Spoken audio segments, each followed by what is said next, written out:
Buenas tardes, los invito a abrir sus Biblias en el Evangelio de Lucas.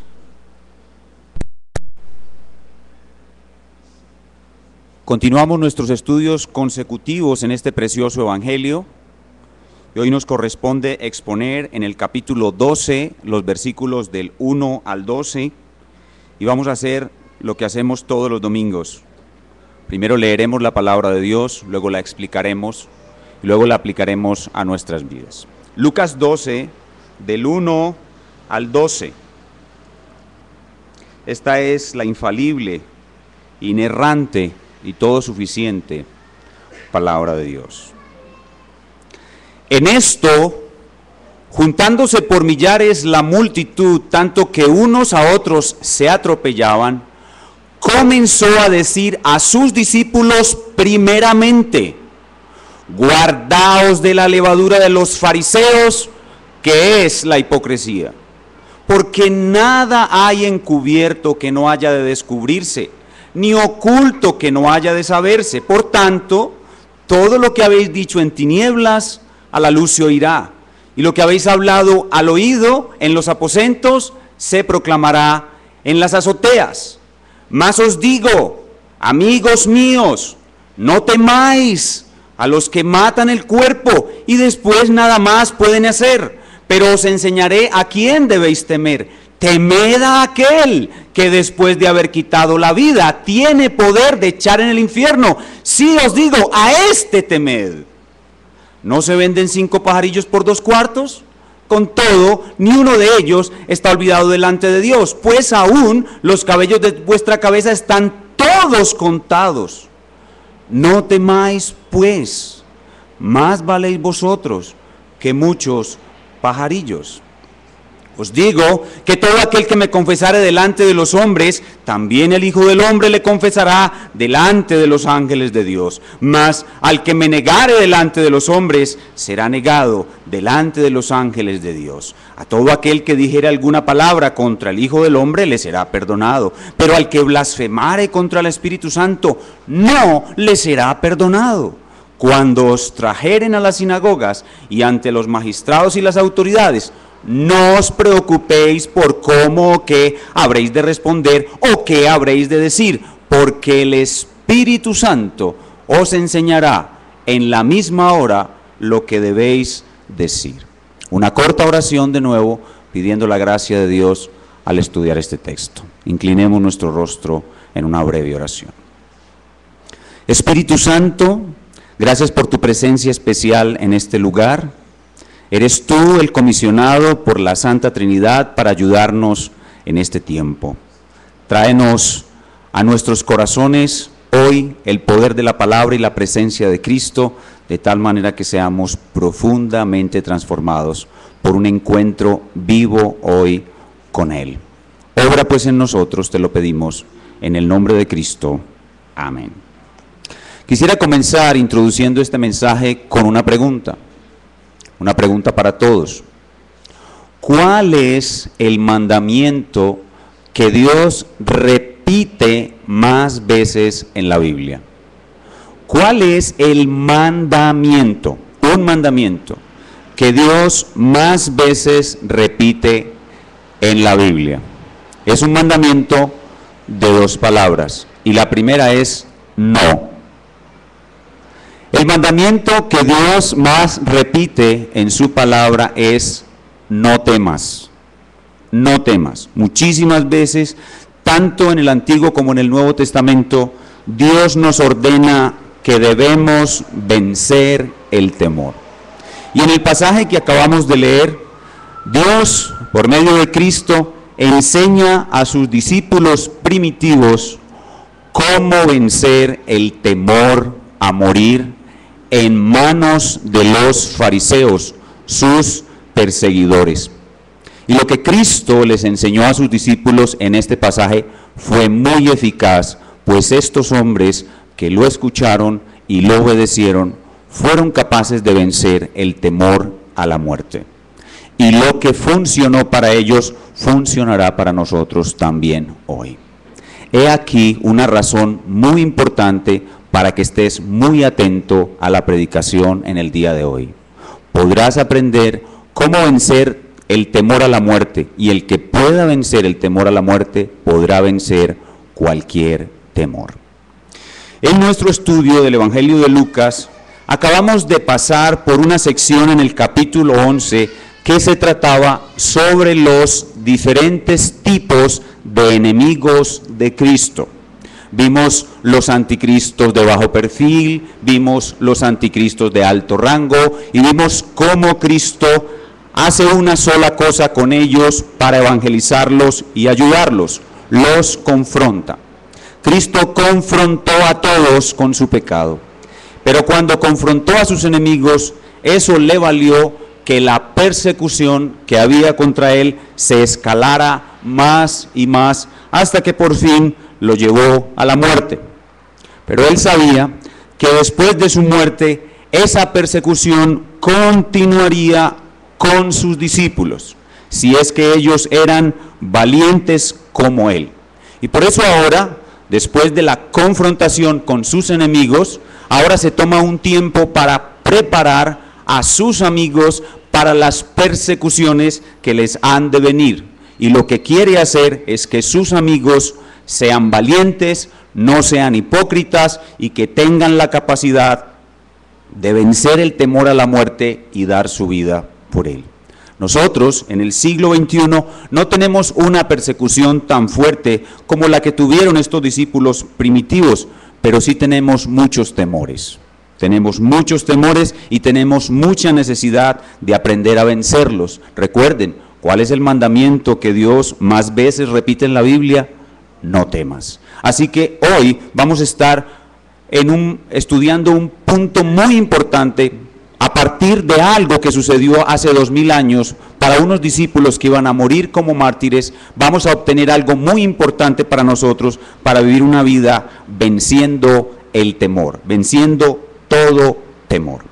El tema de nuestro texto, pues, es un llamado a ser valientes, es un llamado a ser auténticos, a no tener temor a la muerte, que nos vendrá como consecuencia de la persecución en manos de los hipócritas, y un llamado a usar las armas que Cristo nos ha dejado para poder soportar la muerte y vencer todo temor. Ese es el tema de nuestro texto. Es un llamado a ser valientes, un llamado a vencer el temor de la muerte, un llamado a usar las armas que Cristo nos ha dado para vencer todo temor. Y a medida que estudiamos nuestro texto, nuestro pecado va a ir manifestándose. En este texto vamos a ver cómo todos nosotros, los creyentes, aún tenemos una gran tendencia a ser hipócritas. Tenemos una gran tendencia aún a la hipocresía, tenemos todavía mucho temor a los hombres y por supuesto tenemos temor a la muerte. Nuestro texto nos va a desnudar lo hipócritas que somos, lo mucho que le tememos a los hombres y cómo aún le tenemos mucho temor a la muerte. Pero si seguimos la enseñanza de Cristo, podemos derrotar esos pecados y vencer nuestros temores. Nuestro texto está conectado directamente con el texto anterior y es como una aplicación de lo que había sucedido en el capítulo 11. Después de esa tremenda confrontación va a venir la persecución. La persecución es inevitable para los discípulos, así que Cristo los llama a un lado y les dice: bueno, ahora como aplicación de lo que sucedió hace un momento, de mi confrontación con esos fariseos, yo voy a morir, ustedes van a ser perseguidos. Así que lo que deben hacer es esto, esto y esto. Y por eso la estructura de nuestro texto parece una aplicación. La estructura de nuestro texto, podríamos decir, es un bosquejo aplicativo, porque los puntos de nuestro sermón son sencillamente dos mandamientos o aplicaciones derivadas de lo que se enseñó en el capítulo 11. Nuestro texto puede ser compactado o resumido en dos mandamientos que empiezan por la palabra no. En primer lugar, lo que vemos es que Cristo le dice a sus discípulos: no sean como los hipócritas. Y eso está en el versículo del 1 al 3. Y lo segundo que Cristo les dice a sus discípulos es: no teman a los hipócritas. no teman a los hipócritas. Y eso está en el versículo del 4 al 12. Y después de que Cristo da el mandamiento de no tener temor a los hipócritas, Él no nos deja en el aire. Él sabe que para vencer el temor nosotros necesitamos unas armas. Para vencer el temor necesitamos unas herramientas. Entonces Cristo no es como un capitán que envía a los soldados a la guerra sin sus armas. Entonces se detiene y después de que nos ordena no tenerle temor a los hipócritas, nos dice cómo vamos a vencer el miedo a los hipócritas. Los hipócritas nos van a matar, nosotros tenemos temor de la muerte, entonces ¿cómo vamos a vencer el temor a la muerte? Entonces Cristo dice, primero, usa el temor a Dios. Usa el temor a Dios. Y eso está en los versículos del 4 al 5. Luego les dice, usa la soberanía de Dios. Versículos 6 al 7. Y luego les dice, usa la visión de la gloria venidera. Usa la visión de la gloria venidera. Versículos del 8 al 9. Y en cuarto lugar les dice, espera la ayuda del Espíritu Santo. Espera la ayuda del Espíritu Santo. Versículos 11 y 12. Así pues que nuestro bosquejo es un bosquejo aplicativo, porque todo lo que se ve ahí no es doctrina sino aplicaciones. Aplicaciones que deben ser cumplidas o obedecidas, por supuesto, con doctrina. Son dos puntos: no seas como los hipócritas, y segundo, no temas a los hipócritas. Usa el temor de Dios, usa la soberanía de Dios, usa la visión de la gloria venidera y espera la ayuda oportuna del Espíritu Santo. Así de sencillo es nuestro pasaje. Vamos entonces a estudiar en primer lugar el primer mandamiento que Cristo les da a sus discípulos. No sean como los hipócritas. Versículo 1. En esto, es decir, metido en esa confrontación con los fariseos y los rabinos, en esto, juntándose por millares la multitud, tanto que unos a otros se atropellaban, comenzó a decir, no a la multitud, sino a sus discípulos primeramente. Recuerden, esto es para nosotros. Guardaos de la levadura de los fariseos, que es la hipocresía. Lo primero que debemos notar en este pasaje es que se juntaron por millares la multitud. Es decir, que ya no estaban en la casa del fariseo donde había comenzado esta escena. Recuerden que la escena comenzó con un fariseo invitando a Jesús a comer. Ya salieron de la casa del fariseo, están en la calle y probablemente en un lugar amplio donde una multitud de miles de personas estaban allí.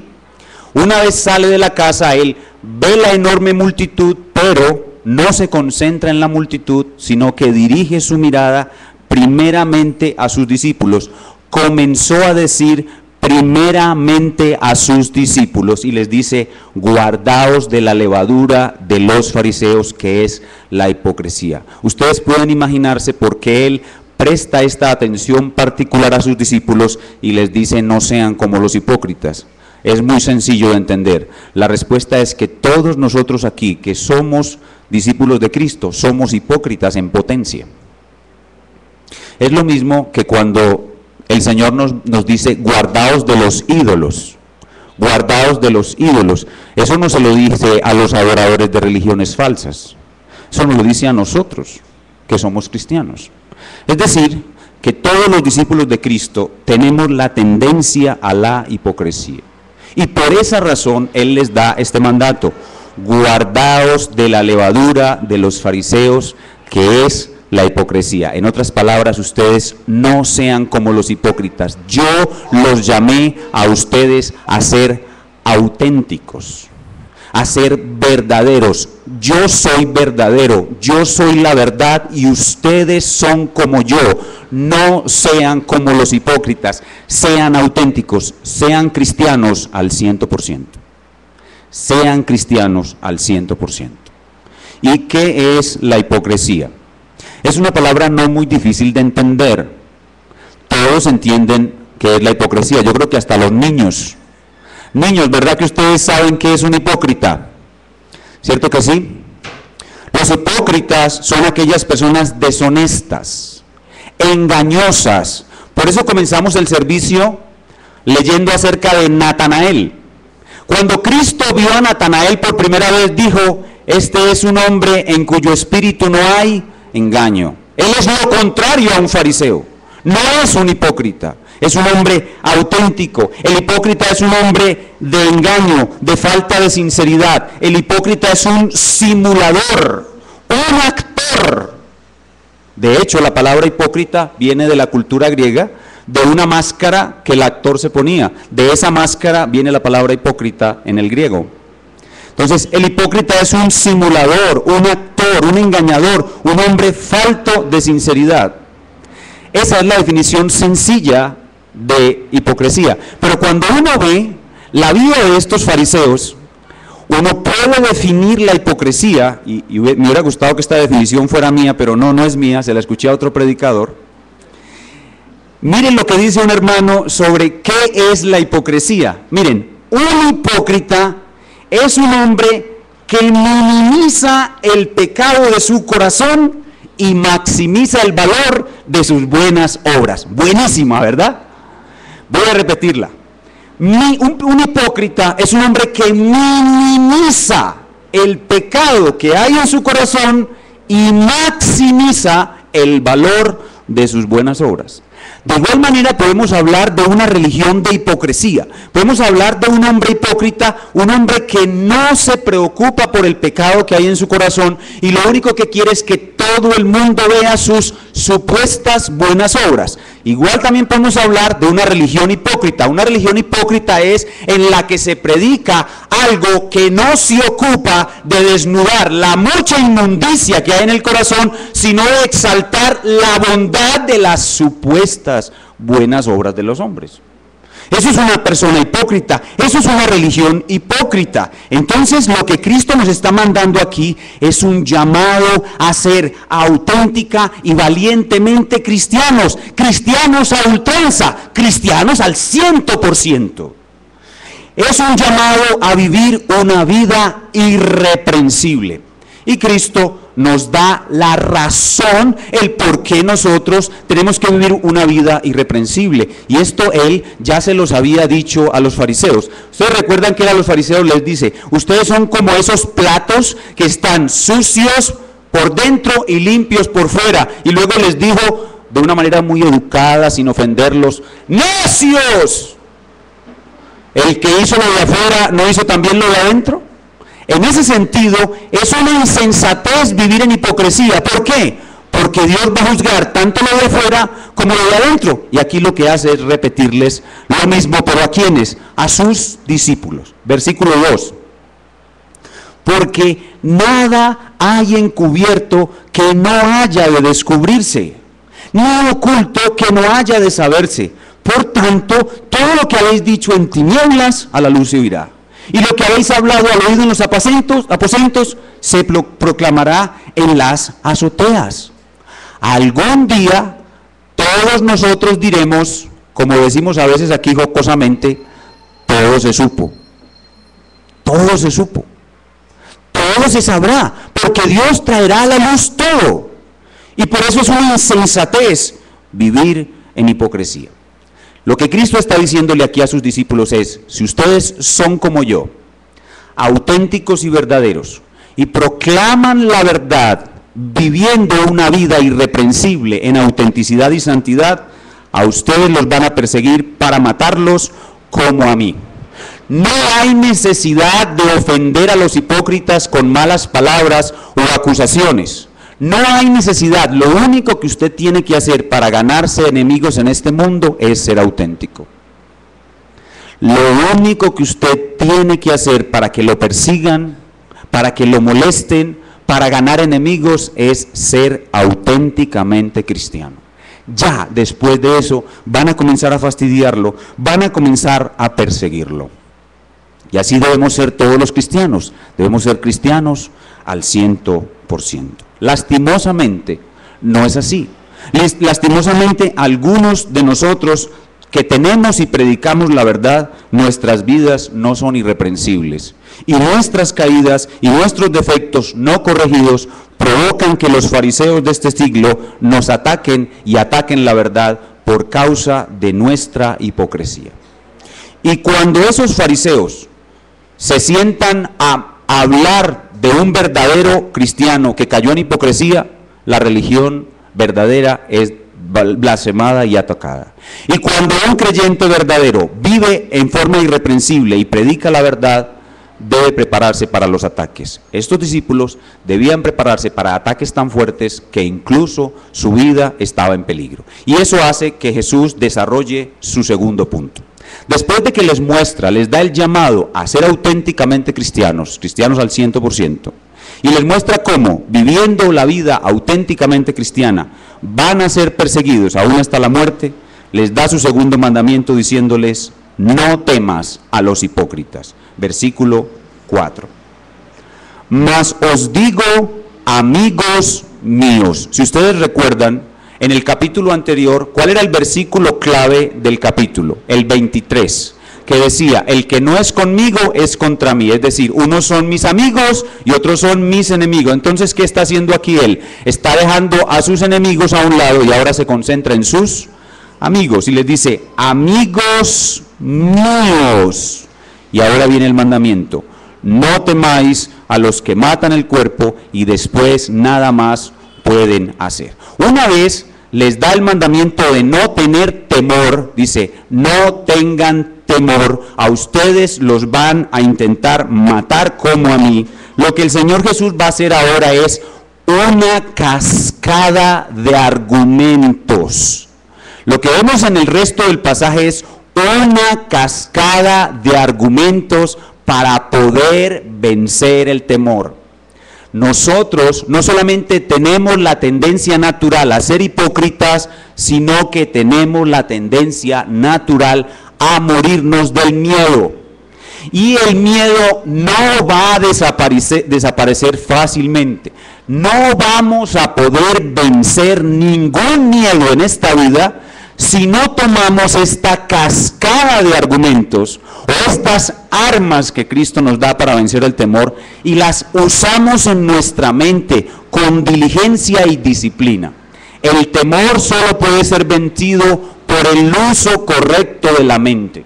Algunos cristianos pretenden hacer que el cristianismo esté centrado en las emociones. Y existe el cristianismo carismático pentecostal, que es en esencia un cristianismo emocional. Pero estos hermanos están inclinándose equivocadamente hacia una facultad humana que no es la facultad principal. La facultad principal del hombre no son sus emociones, hermanos. El miedo no se vence con emociones. Es más, el miedo es una emoción.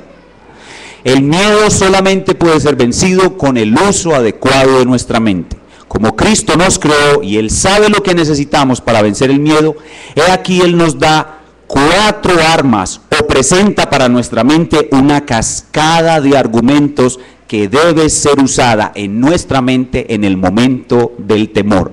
Cuando aparece la emoción de temor, si yo me quedo quieto, si no hago nada, si no uso mi mente, el temor me va a vencer. Si cuando aparece el temor, yo hago lo que Cristo me está diciendo aquí, el temor va a ser vencido. Es muy similar a lo que el pastor Julio nos estaba enseñando en la clase de escuela dominical. No podemos estar pasivos, tenemos que actuar, y el actuar es el uso correcto de nuestra mente. ¿Qué vamos a poner en nuestra mente? Bueno, lo que Cristo nos enseña aquí. Él nos da 4 armas poderosas para vencer el temor. Y el hecho de que sean 4, significa que el temor no se va a ir tan fácilmente. El hecho de que sean 4 significa que nosotros debemos argumentar una vez, argumentar 2 veces, argumentar 3 veces y así sucesivamente. Me acuerdo en este momento como cuando Jacob pensaba que su hermano Esaú lo iba a matar. Entonces él envió primero una comisión y dijo: si mata a esos, ahí le envío otra. Envía otra, si mata a estos, ahí le envió otra, y envió 3 comisiones antes de él, y él se quedó de último con sus esposas y sus hijos. Es exactamente lo mismo que el Señor está haciendo aquí. Cuando nosotros estamos en una situación de temor, nosotros debemos emplear la primera arma. Es posible que el temor no se vaya con esa. Entonces, ¿qué hacemos? Usamos la segunda. Es posible que el temor no se vaya con la segunda. ¿Qué hacemos? Usamos la tercera. y así hasta que logremos vencer el temor. Pero lo que Cristo nos está diciendo aquí es que todo temor debe ser vencido y puede ser vencido, pero si usamos las armas adecuadas. ¿Cuál es entonces esa primera arma? La primera arma por la cual estos discípulos no iban a tener temor de los hipócritas que iban a matarlos es usar el temor de Dios. Usar el temor de Dios. Dice, verso 4 otra vez. Os digo, amigos míos, no temáis a los que matan el cuerpo y después nada más pueden hacer. Pero os enseñaré a quién debéis temer. Temed a aquel que después de haber quitado la vida tiene poder de echar en el infierno. Si os digo, a este temed. Es tan absolutamente necesaria la argumentación en nuestra mente para poder vencer el temor, que en esta primera arma el Señor utiliza dos clases de argumento, uno negativo y otro positivo. El argumento negativo es: no le teman a aquellos que matan el cuerpo, porque el alma no la pueden matar. Es sencillo, los fariseos, los hipócritas, solo pueden ser asesinos de su cuerpo, pero su alma no pueden tocar. Eso es una buena razón para no tenerle temor a la muerte. Pero en segundo lugar, él añade un argumento positivo. En vez de eso, si ustedes están en ese momento sintiendo temor del fariseo, si ustedes están sintiendo temor de la muerte, entonces contrarresten ese temor con el temor a Dios. Y por eso dice: temed a aquel que después de haber quitado la vida tiene poder para echar en el infierno. Si os digo, a este temed. Lo que quiere decir es que cuando a mí me están matando, probablemente a estos hombres los iban a matar y les iban a pedir que negaran a Cristo. Muchos de estos discípulos murieron en una plaza pública delante de un ídolo, probablemente una estatua del emperador, y le decían, los soldados y los gobernantes de esa época le decían al discípulo de Cristo: confiese que César es el Señor y le perdonamos la vida. Si usted continúa diciendo que Jesús es el Señor, entonces lo matamos. Entonces, ¿qué sucede con ese discípulo? Se llena de temor. Tiene temor a los hombres, tiene temor a la muerte y empieza a claudicar y a decir: no, yo tengo que salvar mi vida. Pero inmediatamente, si él era un guerrero valeroso, iba a pensar: ¿qué es mejor? ¿Morir o tenerle temor a estos hombres y evitar la muerte? ¿O es mejor morir y ser arrojado en el infierno? El pensar en Dios, el pensar en el temor de Dios, el pensar en los horrores del infierno, iba a hacer que ese hombre que estaba siendo obligado a blasfemar contra Cristo dijera: prefiero morir, y confesara no que César es Señor, sino que Jesús es el Señor. Entonces noten cómo es una batalla en el pensamiento, y el primer elemento es el temor de Dios. El profeta Isaías decía: sea Jehová vuestro temor, Él sea nuestro miedo. El temor de Dios, dice la Escritura, es el principio de la sabiduría. Así que si nosotros queremos vencer el temor a la muerte y cualquier temor, tenemos que crecer en el temor de Dios. Si queremos vencer el temor a la muerte y cualquier otro temor, tenemos que crecer en el temor de Dios. Pero pastor, ¿cómo así? ¿Dios no es amor?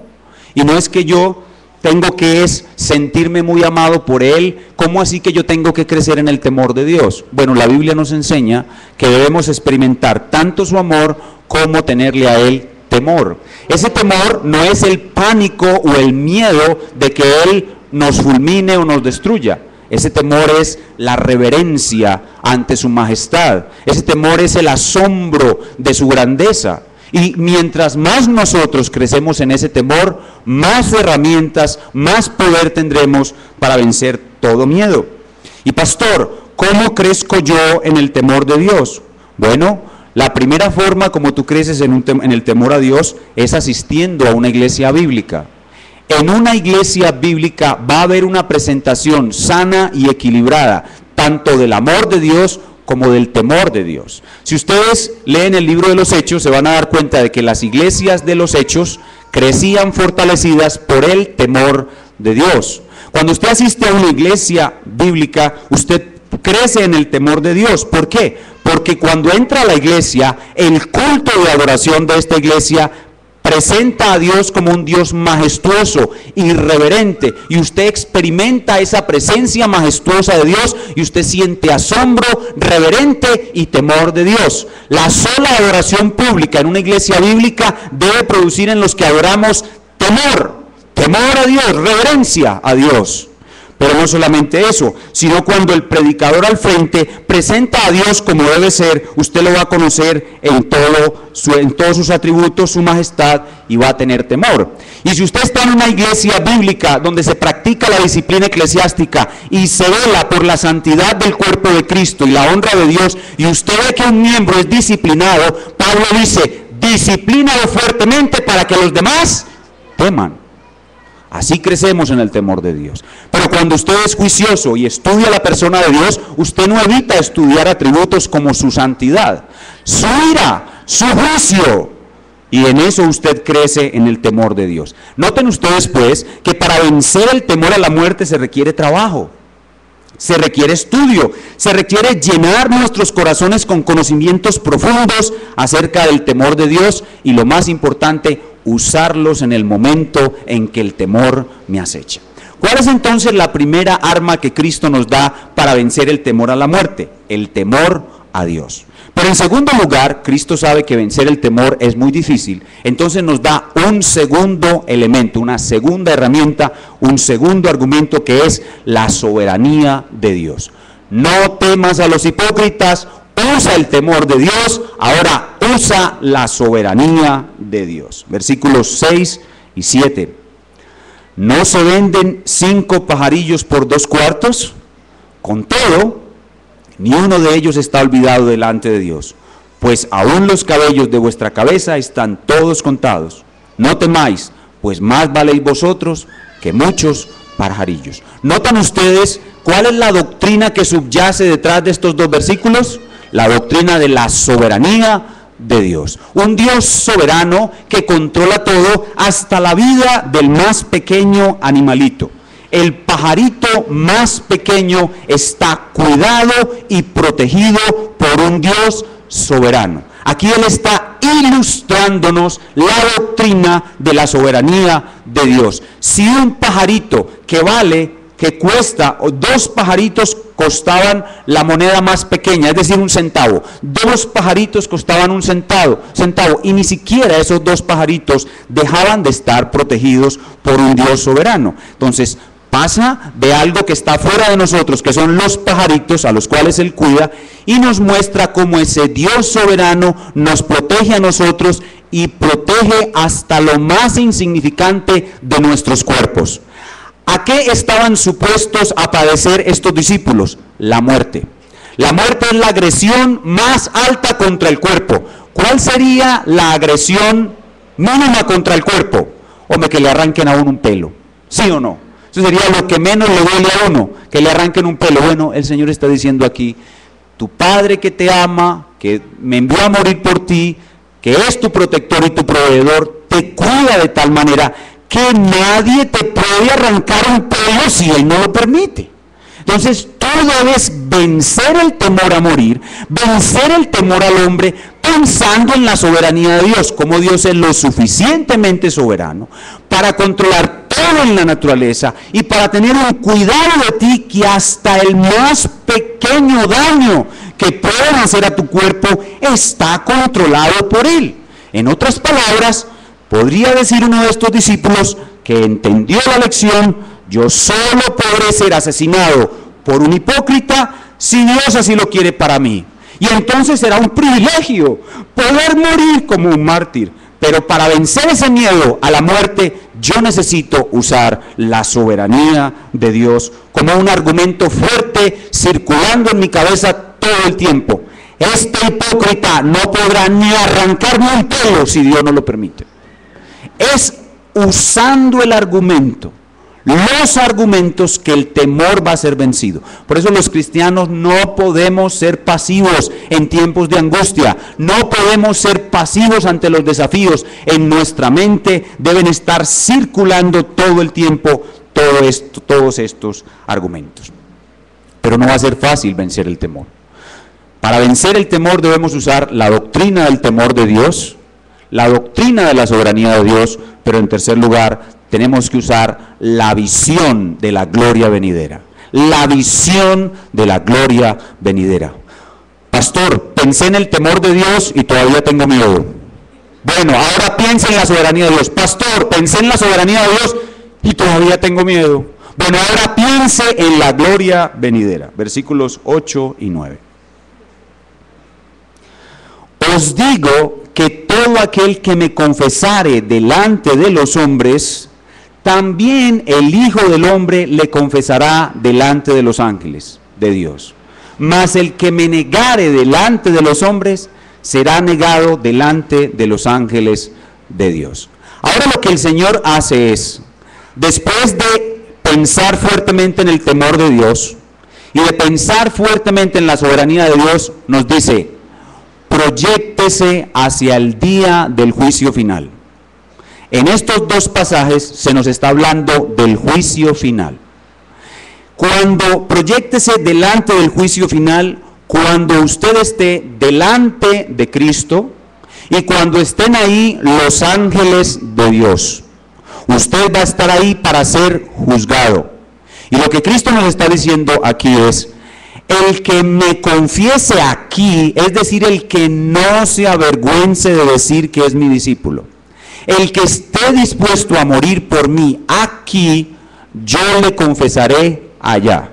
Es decir, que si usted le confiesa aquí, dice, Cristo es mi Señor, estoy dispuesto a dar mi vida por Él, cuando usted esté allá, oiga bien, el que haga eso, cuando usted esté allá en el tribunal de Cristo, Cristo se va a parar de su trono, escuche bien, Él se va a parar de su trono, va a mirar a los ángeles van a estar a la vista de todos, van a ser visibles para todos, y Cristo le va a decir a los ángeles, miren, ustedes ven a este siervo mío, él es un gran siervo mío, no tuvo temor de confesarme delante de los hombres, por eso él ahora es mi amado y será grande en todo mi reino.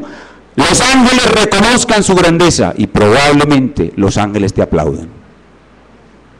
Cuando estés, les decía el Señor, cuando estés delante de la estatua del César y te vayan a matar, piénsate más bien delante de mi trono y escucha lo que yo voy a decir de ti. Eso te dará fuerzas para morir por mí. Eso es lo que le está diciendo aquí. O sea, escuchen bien, para vencer el temor, hermanos, hay que usar la imaginación. Para vencer el temor hay que usar la imaginación. Pero ¿qué pasa cuando nosotros estamos asustados? Lo que dejamos es que nuestra imaginación vuele, ¿pero a dónde? A los lugares donde nos va a dar más temor. ¿Sí? Pero si nosotros cogemos nuestra imaginación, venga para acá, usted se va a quedar aquí. Eso es un ejercicio de disciplina propia, de dominio propio. Si usted obliga a su imaginación a colocarse en el juicio de Dios, a ver a Cristo en el trono, a ver los ángeles, a ver a Cristo que se para, a ver a Cristo que lo alaba a usted delante de los ángeles,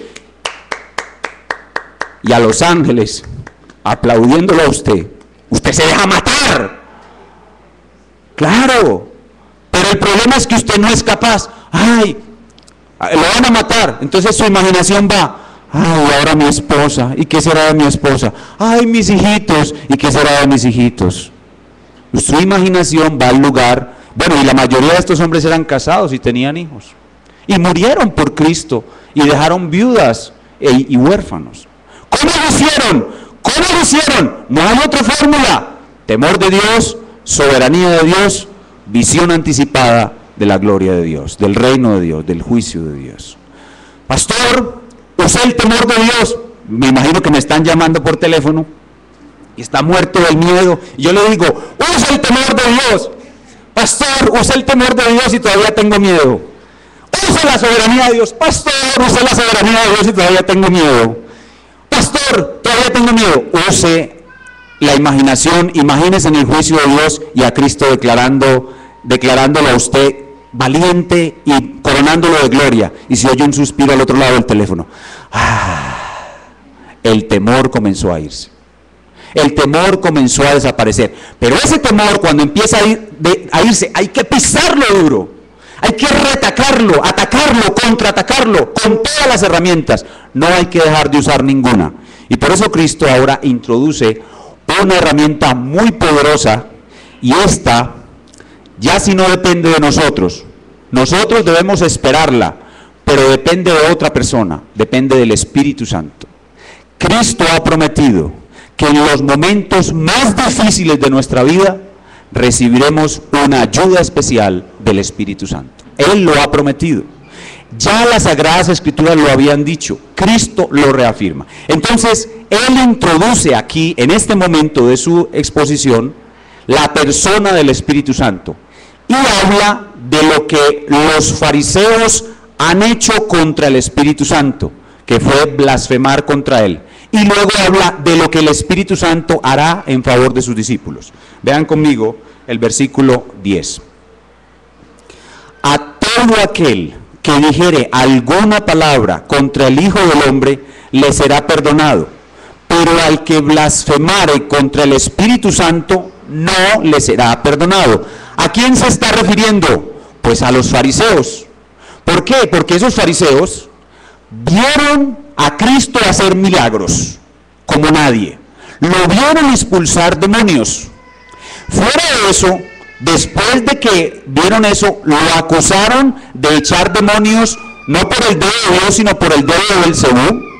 Y después de eso, Cristo con poderosos argumentos los dejó sin excusas. Les dijo: si una casa está dividida contra sí mismo, no permanecerá. Sus hijos serán sus jueces, y acuérdense del argumento del hombre superfuerte. Y aún así, estos fariseos seguían insistiendo, viendo al Hijo de Dios con todas esas cosas y todos esos argumentos. Ellos seguían diciendo que no era el Espíritu Santo, sino Belcebú. Eso es blasfemar contra el Espíritu Santo. Y por eso ese pecado no les será perdonado. Pero enseguida habla que el Espíritu Santo tiene mucho que darles a los que quieren vivir para Él de una manera auténtica. A los que quieren vivir para Cristo como verdaderos cristianos, el Espíritu Santo tiene mucho que darles, y es que estará con ellos en las más terribles persecuciones. Versículo 11. Cuando os trajeren a las sinagogas y ante los magistrados y las autoridades, no os preocupéis por cómo o qué habréis de responder o qué habréis de decir. ¿Por qué? Y de nuevo noten el Espíritu Santo, es un paralelo, primero lo que sucedió con los fariseos y ahora lo que sucederá con los discípulos. Porque el Espíritu Santo os enseñará en la misma hora lo que habéis de decir. Lo que esto significa es que los discípulos de Jesucristo, cuando estamos en una situación de peligro, cuando estamos en una situación de temor, si hemos usado el temor de Dios, si hemos usado la soberanía de Dios, si hemos usado la visión de la gloria futura, podemos esperar a continuación una ayuda especial del Espíritu Santo. Esa ayuda vendrá, mis hermanos. Vendrá en el momento más difícil. El Espíritu Santo vendrá.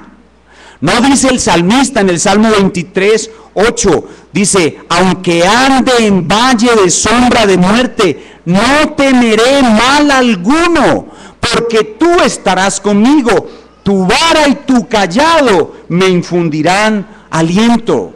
Entonces, la ayuda especial del Espíritu Santo vendrá. En primer lugar, vendrá ayudándoles a los discípulos en lo que tenían que decir. Cuando los lleven ante los juzgados, ellos no tenían que preocuparse por lo que iban a decir, porque el Espíritu Santo les ayudaría a hablar. Pero enseguida los iban a matar. Y entonces, ¿qué pasaba? Que el Espíritu Santo los iba a ayudar a morir para Cristo. Él no los iba a dejar en ese momento. Y esto se ve claramente en la muerte de Esteban.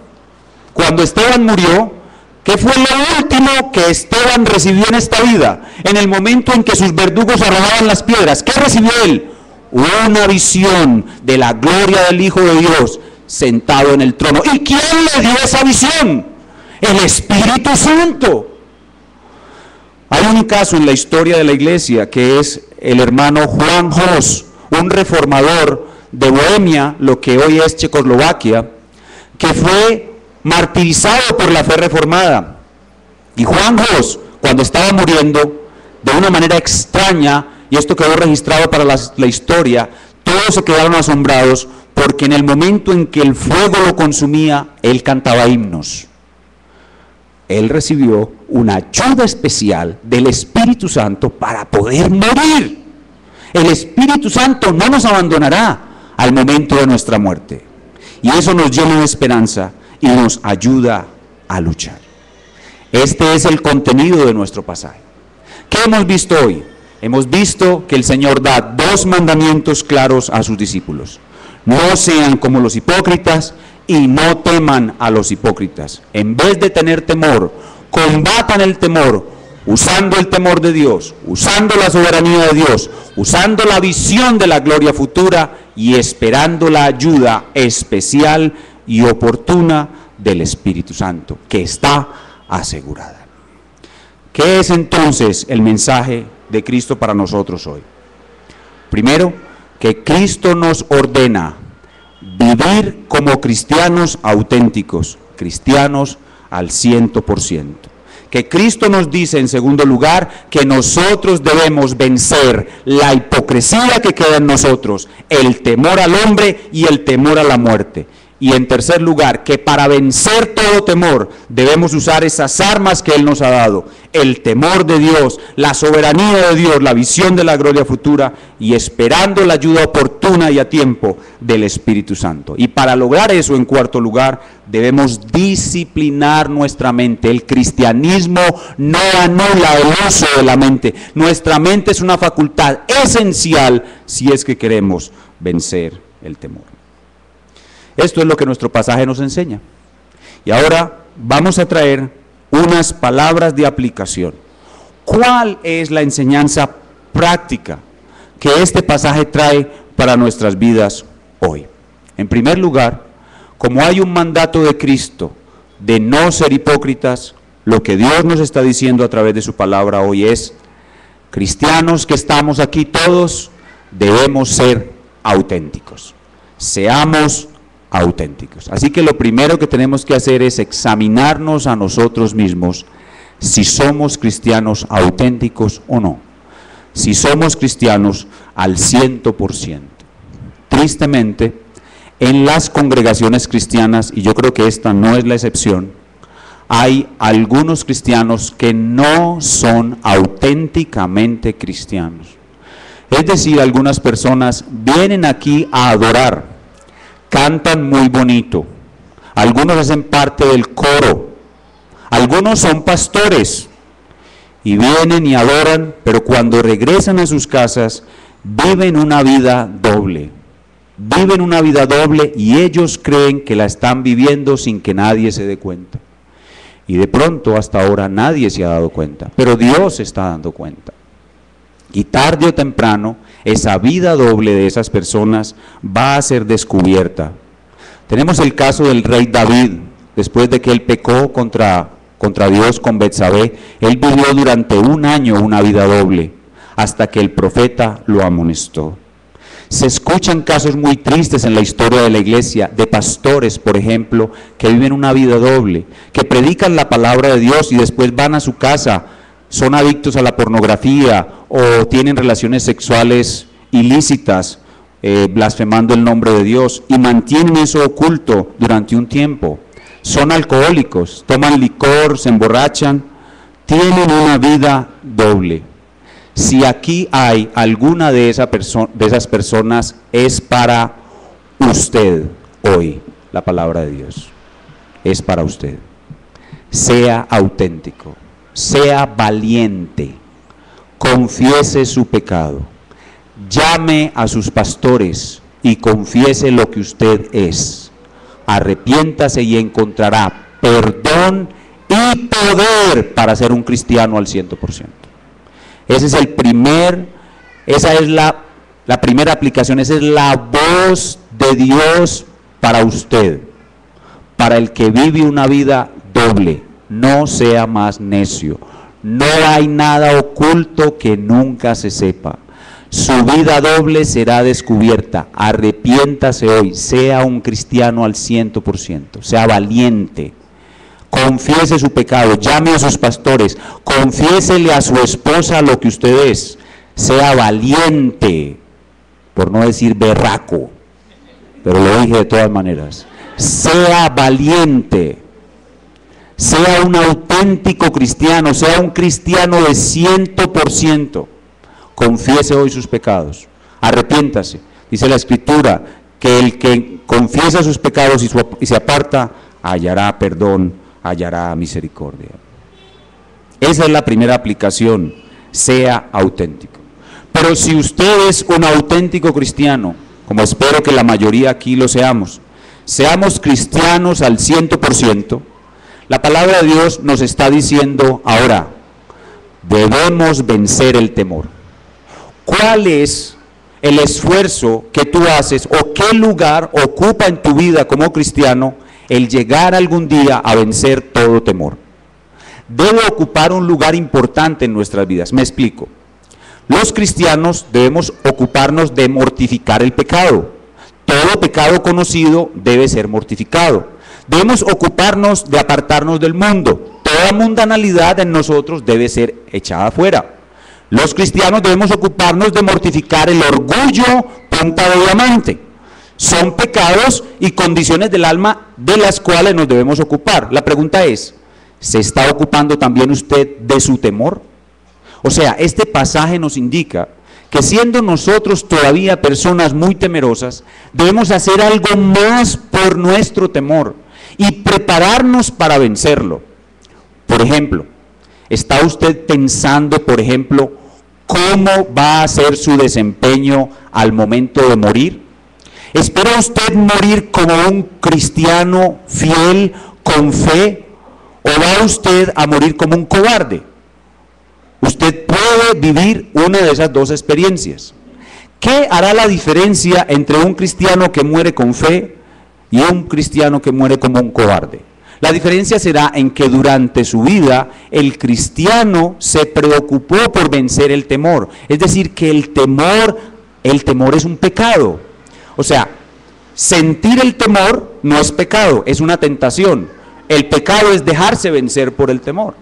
Entonces, todo cristiano debe vencer el temor. Si yo me preocupo por no tener temor todos los días de mi vida y ante cada situación que me produce temor, yo utilizo las armas de Cristo, yo voy a ser un cristiano que consuetudinariamente venzo el temor. Estoy venciendo el temor. Todo el tiempo en mi vida estoy venciendo el temor.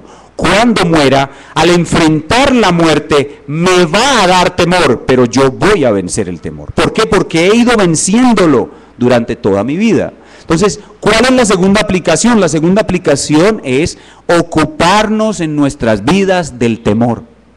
El temor debe ser vencido, el temor debe ser contrarrestado. Pastor, ¿cómo hago eso? Bueno, ya le dije, continúe asistiendo a una iglesia bíblica, que en una iglesia bíblica usted va a crecer en temor, en el temor de Dios, en la soberanía de Dios, en la visión de la gloria futura. Usted va a ir creciendo en eso, pero en su vida personal, preocúpese por estudiar más sobre la ira de Dios, sobre la santidad de Dios, sobre la soberanía de Dios. Mientras usted más conoce, mientras más sabe y mientras más experiencias tiene venciendo el temor, estará mejor preparado para que a la hora de su muerte usted muera sin temor. Y de paso, este pasaje es un llamado también para nosotros a que nos preparemos para morir. Todos vamos a morir y debemos pedir a Dios que el día que partamos de este mundo lo hagamos con fe. Es decir, mostrando que tenemos fe, vamos a tener temor, pero vamos a vencer el temor con la fe en el momento de morir. Así que preparémonos también para morir. Y finalmente, nuestro pasaje habla también a las personas que están aquí sin el Señor Jesucristo. Las personas que nos visitan, que aún no son cristianas, en este texto se les dice claramente, dice, amigos, escuchen bien, nada hay encubierto que no haya de descubrirse, ni oculto que no haya de saberse. Amigos que están aquí sin Cristo, cuando ustedes mueran, van a ir delante del tribunal de Dios y allí van a pasar un video. Escuchen bien, mis amigos, van a pasar un video de todas las porquerías e inmundicias que tú hiciste durante tu vida. ¿Tú crees que nadie se va a enterar cuando tuviste aquella amante, que te mandaron a trabajar en otra ciudad, dejaste tu esposa en Medellín y te fuiste para otra ciudad y tuviste allá un amante? ¿Tú crees que eso no se va a saber? Eso se va a saber. Eso va a ser conocido. Vas a ser juzgado por todos tus pecados. Cada una de las inmundicias que cometiste va a ser conocida. A menos que te arrepientas en este momento de ellas y reconozcas que solamente Cristo, muriendo en la cruz, pagó por esas inmundicias y recibas de Él el perdón y la misericordia. A menos que tú te arrepientas, todos tus pecados horrendos serán conocidos. Amigos, al final todo se supo. Al final todo se supo. O sea que, ¿qué prefieres? ¿Prefieres recibir perdón ahora y que todos tus pecados sean arrojados a lo profundo del mar, donde ya nadie más los volverá a ver? ¿O que todos tus pecados sean expuestos delante de todos y se sepan todas tus inmundicias, y lo peor, después de eso, seas arrojado a un infierno justo para ser atormentado todos los días por el resto de la eternidad? ¿Qué prefieres? Ahora tienes la oportunidad. Dios te está dando la oportunidad. O eres ahora perdonado y tus pecados sepultados en lo profundo del mar, o todo será expuesto. Además, quiero decirte, tú has vivido toda tu vida como un hipócrita, porque toda tu vida jamás te has preocupado por el pecado de tu corazón y lo que has buscado es que todos te alaben por tus buenas obras. Recuerden que es un hipócrita el que minimiza el pecado de su corazón y maximiza sus supuestas buenas obras. Amigos, ustedes son unos hipócritas y por su hipocresía irán al infierno. Pero si ahora maximizan su atención sobre los pecados de su corazón y menosprecian sus buenas obras y se arrepienten, alcanzarán perdón. Sus pecados nunca serán descubiertos, todos serán perdonados y todos iremos a aquel día en el tribunal de Cristo, en el cual Cristo confesará: he aquí mi siervo fiel y valiente, he aquí delante de los ángeles un cristiano al 100%. ¿Qué es lo que quieres ahora? Que se diga de ti en el día del juicio final que eres un cobarde al 100%, o que se diga de ti un cristiano eres al 100%. Toma la decisión ahora, ven a Jesucristo, serás salvo y vive como lo que debemos ser, cristianos al 100%. Vamos a ponernos de pie y ahora.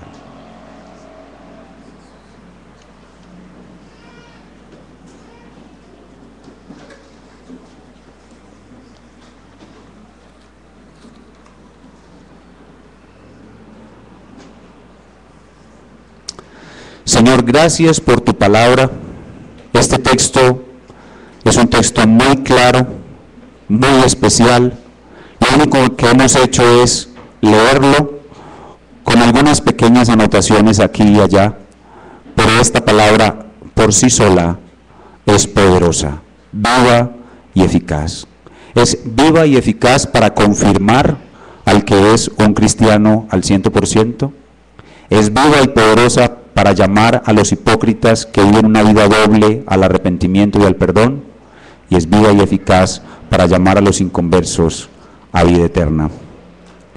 Señor, gracias porque tú nos mandas a no ser como los hipócritas, y lo hemos entendido claramente, y hemos entendido el porqué, y tú nos llamas a no tener miedo a los hipócritas. Lo hemos entendido claramente, y ahora sabemos cómo podemos vencer el temor. Ahora te pedimos que nos enseñes a ser diestros en el uso de esas armas que nos has dado. Ayúdanos a crecer en el temor de Dios y a saber usar el temor de Dios en nuestras mentes. Ayúdanos a crecer en la soberanía de Dios. Y qué bueno es pertenecer a una iglesia centrada en la soberanía de Dios.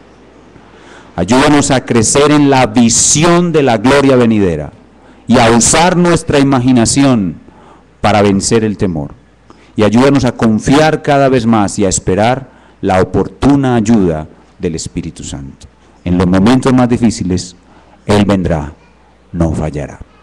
Muchísimas gracias, Señor, por esta exposición sencilla de tu palabra. Nos vamos de este lugar saturados de la bendita palabra de Dios. Vamos a estar meditándola el resto de este día. Los padres van a estar compartiéndola con sus esposas y sus hijos el resto de este día. Y tú harás esa obra maravillosa equipando a este ejército de siervos tuyos para vencer la hipocresía, el temor al hombre y a vencer el temor a la muerte y todo temor. Toda hipocresía y todo temor van a ser vencidos por la obra de tu Espíritu Santo.